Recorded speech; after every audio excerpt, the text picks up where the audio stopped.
Hello বন্ধুরা, Tumpa cooking with blog চ্যানেলে তোমাদের সবাইকে স্বাগত। আজ হচ্ছে রথ উৎসব, তো সবাইকে জানাই রথ উৎসবের অনেক অনেক শুভেচ্ছা। সবাই ভালো থেকো, সুস্থ থেকো।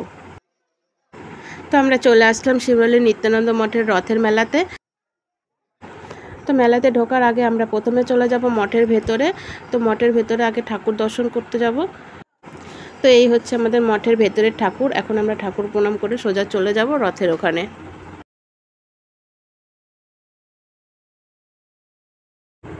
এখন আমরা যাচ্ছি রথের কাছে। সন্ধ্যা থেকে রথের এখানে প্রচণ্ডই ভিড় ছিল, যাওয়াই যাচ্ছিল না। এখন অনেকটা রাত হয়ে গেছে, সেই জন্য ফাঁকাই আছে। ভালোভাবে সামনের থেকে রথটাকে দেখতেও পারলাম, আর রথের দইটাকেও ভালোভাবে টানতে পারলাম। তো দেখো, সবাই এক এক করে রথের দই টানছিল আর চিনি কলা দিয়ে পুজো দিচ্ছিল।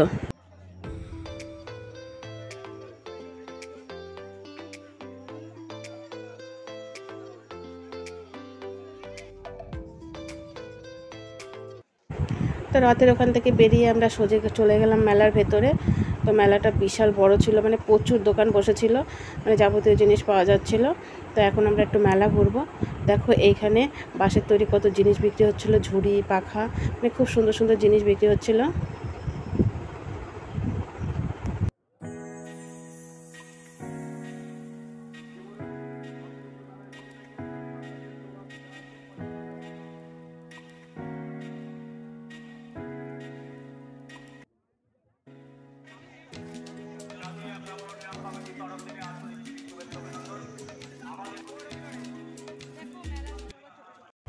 তারপর আমরা কিছু খাওয়ার জন্য চলে আসলাম একটা রেস্টুরেন্টে।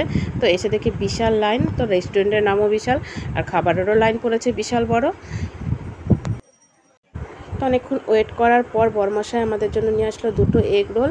তো এখানকার এগ রোলটা অনেকটাই বড় হয় আর খেতেও খুব সুন্দর হয়, তাই আসলেই আমরা এই রেস্টুরেন্টেই আসি। তো খাওয়া দাওয়া কমপ্লিট করে আমরা আবার চলে আসলাম মেলার ভেতরে।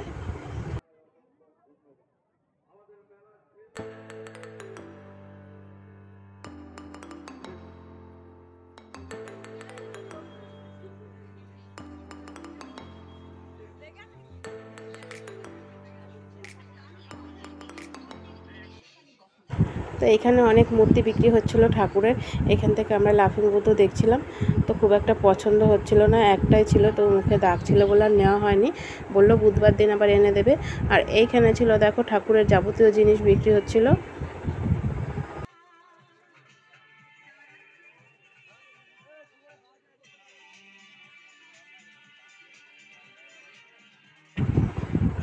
তো এখন আমরা বাড়ি ফিরে যাচ্ছি। তো যাওয়ার সময় দুজনে দুটো আইসক্রিম নিয়ে নিলাম।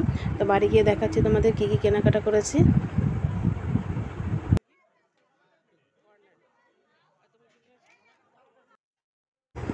তো সবাইকে জয় জগন্নাথ বলে ভিডিওটা এখানেই শেষ করছি। ভিডিওটা তোমাদের কেমন লাগলো অবশ্যই জানিও, লাইক কমেন্ট শেয়ার করো, আর চ্যানেলটাকে সাবস্ক্রাইব করে পাশে থেকো।